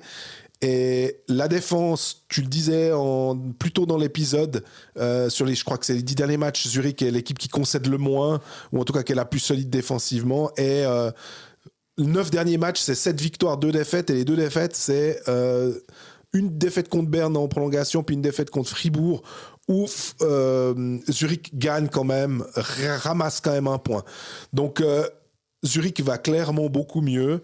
À un moment, Marco Bayer s'est dit, tiens, Andrighetto, je le mets sur une ligne, puis Malguin, je le mets sur une autre. Puis là, maintenant, il s'est dit, mais finalement, cette ligne, Balcers, Malguin, Andrighetto, est-ce qu'elle irait pas bien ensemble? Puis on les retrouve les trois. Et ils ont ce Sundström qui est au centre d'une 3e ligne. T'as toujours Grant. Vraiment, on a l'impression que Zurich, t'as pas envie de les jouer en ce moment et t'as clairement pas envie de les jouer en play-off parce que Zurich sera en play-off. Zurich sera clairement en play-off, effectivement. Et Zurich est solide actuellement, remonté à la 5e place avec 77 points. Le même nombre de points que Genève, 1 point derrière Lugano. Donc la 3e place est clairement pas hors d'atteinte pour Zurich, surtout vu ce qu'ils sont en train de montrer actuellement. Et comme tu l'as dit, il y a quand même 2 joueurs qui sont en train de crever l'écran depuis un moment. C'est Malguin, Andrighetto. Andrighetto, c'est 14 points sur les 10 derniers matchs. C'est quand même pas si mal. Et c'est 9 points sur les 4 derniers matchs. C'est 2 buts, 7 passes décisives. Ouais, pas si mal, disons. Et Denis Malguin, c'est 12 points en 10 matchs. Et plus généralement, donc c'est le meilleur compteur des Zurich Lions actuellement avec 41 points en 40 matchs. Et ça, mine de rien, j'ai l'impression qu'on oublie un peu. Il est tellement là depuis longtemps en Suisse, Denis Malguin, qu'on oublie à quel point c'est un joueur extraordinaire. Et là, il est à 1 point par match. Plus d'1 point par match depuis le début de la saison. Tu te dis, OK, quand tes 2 meilleurs compteurs sont tes deux meilleurs joueurs suisses sont tes 2 meilleurs compteurs, et que tu as des défenseurs et des autres étrangers, comme Lettonen, comme Freuden, comme Balcers, comme Grant, comme Hrubesch, tu dis, ouais, ok, les choses sont vraiment en train de se mettre en place de manière assez impressionnante du côté des Zurich Lions. Et malheureusement, c'est quoi le EKS joue à 5 contre 5, puis à la fin, c'est Zurich qui gagne. C'est un petit peu ce qu'on a eu comme conclusion ces 2 dernières années avec Zurich qui est double tenant du titre. Moi, j'ai quand même un peu de peine à toujours avoir Davos aller au bout de ce championnat, d'être champion. Et est-ce que finalement, on n'est pas en train de se redire, on va repartir sur un triplé zurichois ? J'ai quand même de la peine, malgré tout, à voir Zurich aussi favori qu'avant. J'ai l'impression qu'il y a quand même une certaine forme où ils sont rassasiés d'avoir 2 titres. On voit maintenant que ça revient bien. Défensivement, c'est solide. Lettonen, qui est quand même le seul joueur hors NHL à avoir été sélectionné par la Finlande, c'est assez incroyable de se dire ça. Je trouve que, je ne sais pas si on se rend compte de qui ils ont pu laisser à la maison pour pouvoir mettre Mikko Lettonen, même si, j'en sais rien, hein, il y a peut-être des chances qu'il ne joue pas beaucoup, mais ne serait-ce que d'être dans les 25, sélectionné, quand tu vois le contingent et tu sais la puissance et des Suédois et des Finlandais, on en parlait pour Brännström, qui crève l'écran, mais Lettonen, je pense qu'il crève peut-être un peu moins l'écran, même s'il n'était pas si mal avant d'être je crois, malade ces derniers temps. C'est quand même quelque chose à souligner. Est-ce que ça suffira aussi pour aller au bout? Est-ce qu'il ne faudrait pas un 2e défenseur étranger? Je me demande quand même pour Zurich, mais en même temps, c'est plutôt, est-ce que je vois quelqu'un être vraiment meilleur que Zurich? C'est plutôt dans ce sens-là. Est-ce que je vois Zurich le plus fort? Je ne sais pas, mais alors, qui tu vois meilleur? Putain, tu disais avant, Fribourg, il faut que les planètes s'alignent. Davos, il faut que les planètes s'alignent. Puis Lausanne qui péclote en ce moment. Genève, la même chose. Qui est pas, à qui il manque peut-être 1 ou 2 touches pour arriver. Zurich, ça reste quand même notre favori, quoi. Sur l'ensemble de la saison, Zurich, c'est la 2e meilleure équipe de National League en termes de jeu proposé en zone offensive. Et la défense est excellente, le gardien est excellent. Et comme je l'ai dit, offensivement, ça crée énormément. Donc, je me dis qu'il va falloir se lever assez tôt pour battre Zurich. Surtout qu'ils sont en train de remonter assez sérieusement au classement. Puis on a vu que commencer une série à l'extérieur, ça leur fait pas franchement peur, vu que la finale l'année passée, pour mémoire, ils l'ont commencé à l'extérieur à Lausanne. Ils ont directement repris l'avantage de la glace et se sont plus retournés et ont gagné le titre. Donc même si Zurich venait à terminer 5e ou 6e de la saison régulière, j'aimerais pas les rencontrer en play-off.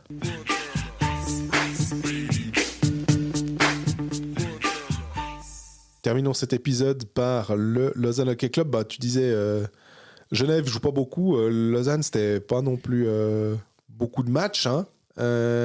Et eux, ils en ont qu'un seul avant la pause. Un déplacement intéressant, on en parlait pendant les paris sportifs à Zug, qui a changé d'entraîneur. Et on a surtout appris du côté de Lausanne l'info. Et on ne s'y attendait pas forcément. C'est Ryan Spooner qui a décidé qu'il avait fait 2 matchs à Lugano à l'époque. Il en a fait un peu plus. Il en a fait 6 avec Lausanne. Mais que finalement, la Biélorussie, c'est sympa. Et... Je sais pas si c'est dit ça. Si, c'est dit ça. Je te dis, il s'est dit ça. Il s'est dit, écoute, Dynamo Minsk, moi, j'aime bien. Et Loukachenko est cool. J'ai envie de retourner là-bas. Et du coup, Lausanne a accepté de le laisser partir. Et a grillé une licence finalement pour pas grand chose. Et là, sur le coup, John Foust a peut-être pas fait le meilleur move. Il avait peut-être pas d'autres solutions, je sais pas, sur le marché. Mais tu te dis, est-ce il fallait vraiment prendre lui pour 6 matchs, ces 6 matchs-là, ou est-ce qu'il aurait peut-être pas fallu laisser donner à des jeunes? J'ai pas la réponse. Hein. Alors. On peut voir ça dans les 2 sens. Parce que si John Foust avait pris aucun joueur, puis que Lausanne avait eu des mauvais résultats, on dirait aussi, ouais, mais bon, là... Comme avec Cern, on disait, il n'y a pas un 7e. Donc c'est difficile. À la fois, je suis d'accord, si tu signes un joueur jusqu'en fin de saison, et 3 semaines après, il se tire, c'est quand même qu'il y a eu un petit problème quelque part. Alors dans ce cas-là, il fallait le signer pour 1 mois. Oui. Si ton but, c'est d'avoir quelqu'un pour remplacer Antti Suomela, blessé, tu le signes pour 1 mois. Et après, voilà. Ce qu'a fait Fribourg avec Calvo, justement, il le signe 1 mois, il le prolonge pour un second mois.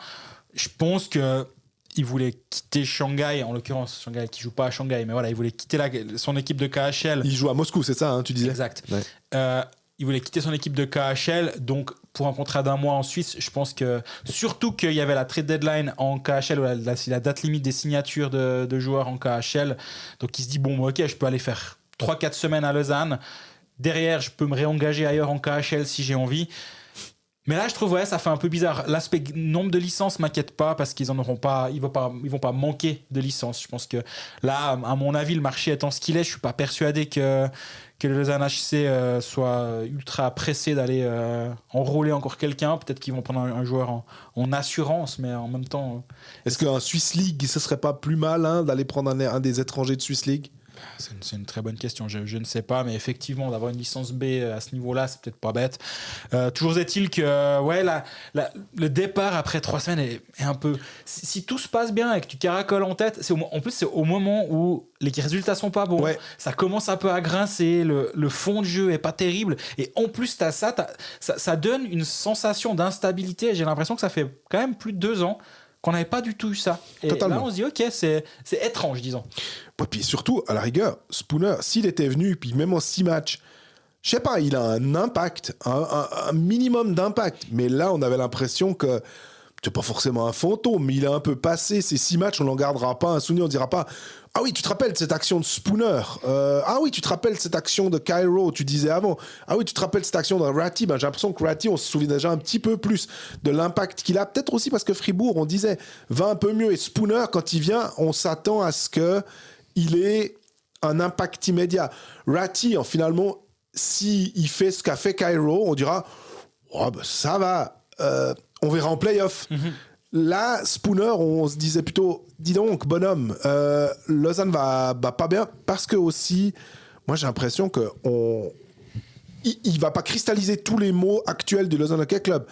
On peut aussi parler de Tcharnik, qui est pas dans une forme étincelante, et Kadjula, la même chose. Absolument.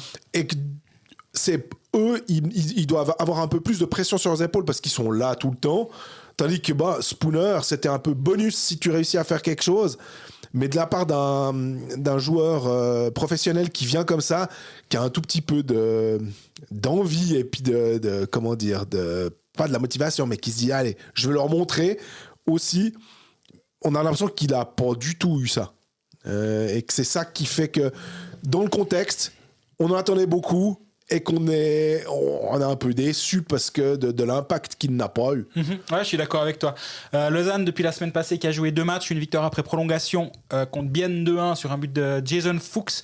Et par contre, le lendemain, ça s'est moins bien passé à Berne avec une défaite 3-1. Totalement mérité en plus à la défaite. Berne, ouais, complètement. Lausanne, ce qui est un peu embêtant, c'est que sur ces 6 derniers matchs, on va dire, où il y avait 4 matchs à domicile, et tu as 2 défaites contre Fribourg et contre Genève, tu as une défaite contre Rapperswil, et avec prolongation certes, mais défaite quand même, et finalement tu n'as que 3 points sur les 4 matchs à domicile. Lausanne, on a quand même suffisamment souvent dit que à la Vaudoise Arena, c'était vraiment une équipe difficile à manœuvrer. C'était aussi là que Lausanne construisait justement son bon classement. C'est en alignant les victoires à la maison, ils étaient injouables à la maison. Là, ils ne le sont plus. Et derrière, quand tu vas à Berne, puis que tu fais un 0 pointé à Berne, ça veut dire que tu fais un week-end à 2 points. Au moment où il faut justement se dépatouiller de cette 6e place, c'est un petit peu compliqué. Moi, il y a une stat sur les 10 derniers matchs, si on regarde les expected goals quand les joueurs sont sur la glace, les 4, je vais te citer les pires joueurs de Lausanne en expected goal against par 60 minutes de glace à 5-5. C'est les de bas en haut, donc c'est Jason Fuchs, Tcharnik, Kadjula, Oksanen, Tsender, Rochette, Ria. Et les meilleurs, c'est Ugly, Bougro, Douai, Spooner, Holdener, Jäger. Donc en fait, défensivement, les premières lignes de Lausanne se font brasser actuellement. Et ça, c'est assez symptomatique. Et le pire joueur de Lausanne sur ces 10 derniers matchs, c'est Jason Fuchs. 42,82% d'expected goal quand il est sur la glace. Alors oui, il a marqué le but décisif. Il a offert un point à Lausanne en marquant ce but en prolongation. Il ne faut pas le négliger, c'est clair. Vraiment pas. Par contre, j'espère que ça lui fera du bien parce que globalement, ces temps, ça va pas. Tsender, pas ouf, mais bon, t'attends moins de lui. Et après, c'est Tcharnik, 47%, Kadjula, 47%. Et ces 2 joueurs-là, t'attends beaucoup plus d'eux. Et c'est vrai qu'actuellement, c'est assez pénible de voir cette ligne où ou surtout ce qu'ils étaient capables de proposer en début de saison. Moi, c'est cette différence énorme entre ce qu'ils faisaient et ce qu'ils font maintenant que j'arrive pas à m'expliquer, honnêtement. Mais alors, honnêtement aussi, en regardant la construction du contingent, et je veux pas aller trop loin en disant et brûler tout ce qui a été fait et dire on avait prévenu, absolument pas. On avait des interrogations sur la structure et l'idée de Foust, de ce qu'il voulait. Et il me semble qu'on se disait mais est-ce que en termes physiques, ok, ils veulent de la vitesse, ils veulent probablement un peu de créativité, mais est-ce qu'il manque pas un petit quelque chose en termes de construction d'effectifs? Et Fuchs, là aussi, cristallise peut-être un peu le côté on le met où dans ce contingent en fait. Est-ce qu'à la place est-ce qu'on le met au centre, est-ce qu'on le met à l'aile, est-ce qu'en tant qu'ailier qui aime avoir le puck sur la palette, suivant avec qui il est peut-être avec un type qui aime bien avoir le puck sur la palette, donc il faudra peut-être plutôt mettre un travailleur. Est-ce que c'est un finisseur Fuchs parce qu'il est capable de marquer des goals? Oui, de temps en temps, il peut l'être. Est-ce que c'est un créateur? J'ai l'impression qu'il y avait des profils qui étaient redondants. Et aussi au niveau des étrangers. Est-ce que Kaoun, quand il revient, ou est-ce que tu le mets? Il n'y avait pas un truc où c'était logique. Actuellement, les 3 centres lors du match à Berne, c'est centre numéro 1, Rochette, 1m80, 78 kg. Centre numéro 2, Austin Tchernik, 1m75, 77 kg. Centre numéro 3, c'était Dominique Kaoun, 1m80, 79 kg. Jäger a été mis à l'aile. Jäger a été mis à l'aile. C'est quand même 3 joueurs de centre qui te tiennent pas défensivement une ligne, comme peuvent le faire, comme pourrait même le faire à la limite finalement un Ken Jäger qui fait 1m87, 85 kg, qui est un joueur qui est un peu plus robuste.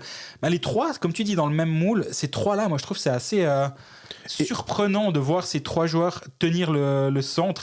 Et après, alors le centre de 4, c'était Benjamin Bougreau, mais ça, à la limite, c'est pas le problème. Non. C'est pas le 4, le problème, c'est les 3 de devant. Et Suomela, s'il revient, c'est pas un profil non plus. Et il a eu 2 grosses blessures. Il faudra voir comment il revient. C'est surtout ça, parce qu'en play-off, Suomela, il était excellent. Et l'année passée et l'année d'avant, il a scoré, il est capable de tenir une première ligne, il pourrait reformer le duo avec Oksanen, qui fonctionne bien. Donc là, je le verrais quand même plutôt comme un signe ultra positif. Mais tu es déjà en train de placer Jäger à l'aile et tu as Suomela qui va débarquer, j'imagine, à la place d'un Dominique Kaoun, qui est pour moi le 7e étranger, on va dire ça comme ça. Et donc, si ta ligne de centre, ça devient un Suomela, Rochette, Tchernik, tu as l'impression que tu as 3 centres potentiels de 1, ou alors est-ce que tu refais reglisser Rochette à l'aile? Moi, je me dis quand même que c'est là qu'il a eu le plus de succès depuis le début de saison. Donc, est-ce que tu sors Rochette de ce centre-là, tu remets Jäger sur le centre de 3, puis tu fais Suomela, Tchernik, Jäger, puis Rochette revient à l'aile de Tchernik et Caggiula, peut-être, ou d'une autre. Et là, je pense que le puzzle, il commence à être un peu plus cohérent qu'il ne l'est actuellement. Mais la blessure de Suomela, c'est clair qu'elle dérègle un petit peu tout. Mais la blessure de Sørensen ne dérègle pas tout à Fribourg. Donc, à un moment, on peut pas se cacher derrière une blessure pour dire non. Surtout qu'en plus Lausanne on disait justement Fuchs, Kaoun, Rochette, Tchernik, si on enlève Suomela, Jäger, il y avait pléthore de centres ou de profils capables totalement de jouer au centre, qui l'ont déjà fait à maintes et maintes reprises dans leur carrière. Mais tu disais Tchernik au centre avec Caggiula, Rochette, d'accord. Deuxième ligne, Oksanen, Suomela, Riyad, d'accord. C'est une ligne qui a marché par le passé, tu la reformes. Jäger, finalement j'irais presque, et c'est là où Fuchs se retrouve finalement un peu, pas redondant, mais on ne s'est pas trop placé. Je partirais presque avec Prassel à l'aile pour avoir un joueur un peu physique. Et est-ce que tu mets Fuchs là? Mais à ce moment-là, Tsender, que tu as quand même été chercher et que tu payes aussi pour être un joueur d'impact, entre Fuchs et Tsender et Prassel, il y a un gars qui va pas pouvoir jouer. Donc, tant mieux d'avoir une bonne 4. Avec Douai, finalement, la ligne Douai, Bougreau, Prassel était assez intéressante. Est-ce que Douai, Bougreau, Tsender, Douai, Bougreau, Fuchs? Mais ça fait qu'il y a quelqu'un qui va peut-être être un peu grognon. Ouais. Ou pas, peut-être qu'il va dire non mais écoute, moi j'accepte totalement mon rôle pour aller loin dans cette équipe, je sais, je vais pas revendiquer une place en première ligne ni en deuxième, etc. De toute façon les temps de jeu seront lissés, donc il n'y a pas de problème. Mais on peut quand même voir, et on l'avait identifié aussi en début de saison, que, je sais pas, je trouve que la cohérence, il manque un petit truc dans mon idée perso de comment je construirais l'effectif. Sans parler de la défense après aussi. Au rayon des bonnes nouvelles, j'allais y venir justement. Fabian Elner est de retour après une longue absence pour une commotion. C'est quand même la super nouvelle parce que ça va justement peut-être aider à stabiliser cette défense. Il manquait encore Wardou pour le match à Berne. Il a manqué Wardou pour les 2 matchs du week-end qui pourrait aussi amener un... Parce que là actuellement c'est Brenström, Elner, Niku Baragano, Marty Sansonens, Fiedler, Haas. Si tu peux faire Wardou Sansonens ou Marty Wardou ou rebrasser ou Wardou t'intègre ton top 6, même si j'aime beaucoup Sansonens au passage. Oui. Tu fais Wardou Sansonens, tu fais glisser Marty en 7, tu fais glisser Fiedler en tribune et tu pars avec 13 attaquants. Ça te rend ton équipe forcément un petit peu meilleure. Donc je pense que le retour d'Elner va aider à solidifier la défense, va peut-être aussi aider les gardiens. Parce qu'actuellement, Hughes et Pache sont des gardiens moyens de National League. Donc on a posé la question de qui va être le numéro 1. Puis la question peut-être qu'aujourd'hui c'est qui peut être le numéro 1. Totalement. C'est peut-être un peu plus compliqué, mais les deux ont le potentiel. Donc je trouve intéressant de voir Elner de retour, ça va aider. Brenström défensivement, on sait que c'est quand même son point faible, mais il a tellement de points forts offensifs que si tu arrives à minimiser ses points faibles, l'équilibre va forcément être meilleur de l'autre côté. Donc pour moi cette mauvaise passe, Ward l'a dit une ou deux fois, il a dit mais ça peut nous rendre meilleurs. Il va pas dire non plus ça va nous rendre plus faibles, hein. C'est un peu non mais ça me fait sourire je vois ce qu'il veut dire bien sûr par là en disant mais en fait si on trouve des solutions dans cette phase un peu critique, ça va peut-être nous forcer, tandis que s'ils avaient continué à gagner des matchs un peu coup-ci, coup-ça, on va dire, comme à une époque de la saison, peut-être justement, ça, je parlais c'était à Fribourg, vu que Fribourg avait un bon fond de jeu. Oui. Les victoires sont en prolongation, donc un peu chiches, sont pas des victoires cache-misère dans le sens où le fond de jeu est bon. C'était pas tout à fait le cas de Lausanne à ce moment-là, et donc peut-être ça peut avoir tendance à t'endormir le vestiaire en disant non mais on a quand même gagné, c'est bon, panique pas. Ouais, c'est bon le coach là, il n'arrête pas de nous dire bougez-vous. Ouais, on a fait combien, on est combienième, tant de points. T'as raison, c'est cet état d'esprit là. Mais on l'a dit aussi, Ward. Il sait faire ça. Il nous l'avait dit, on était avec ton collègue Mathias. Il nous avait dit, mais moi les gars, une fois avec Boston, quand on a été champion, quand on a gagné la Stanley, on a perdu, je crois, 9 matchs de suite.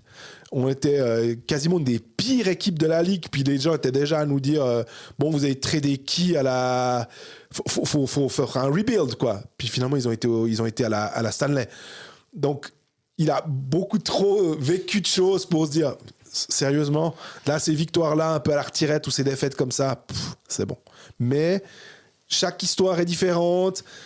Je suis pas aussi optimiste que j'aurais pu l'être les années précédentes en voyant le contingent de la même équipe, le Lausanne de l'année passée, et encore plus, je dirais, le Lausanne d'il y a 2 saisons. Largement d'accord, ouais.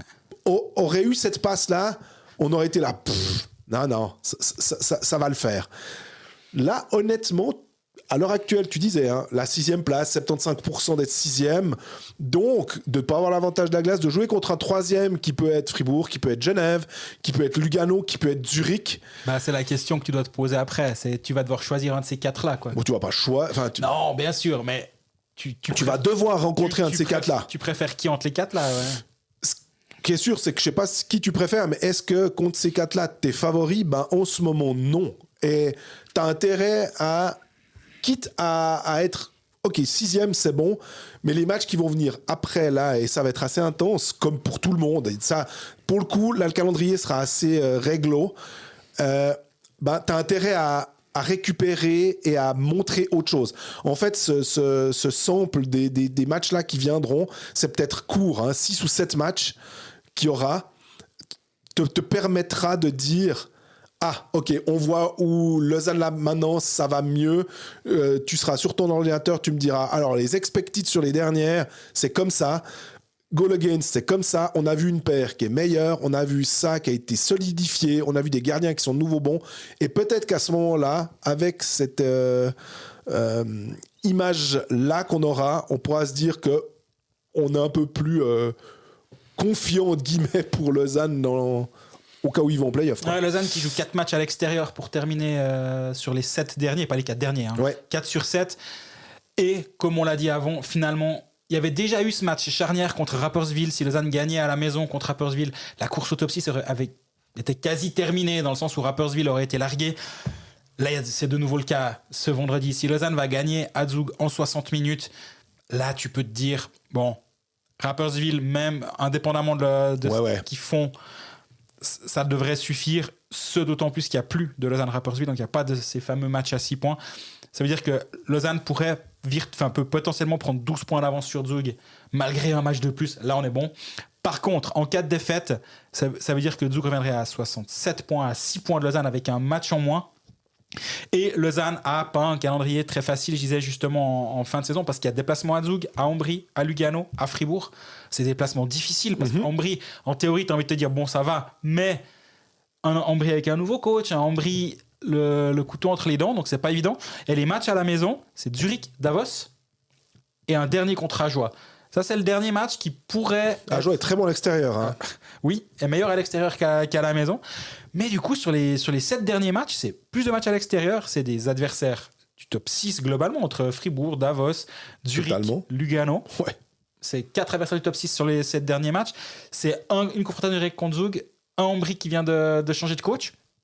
Attention, maintenant, comme je le dis, si vendredi à 22h15, Lausanne met le 4-2 dans la cage vide, le top 6 est quasi assuré. Donc, il est important ce match. Il est ultra important ce match.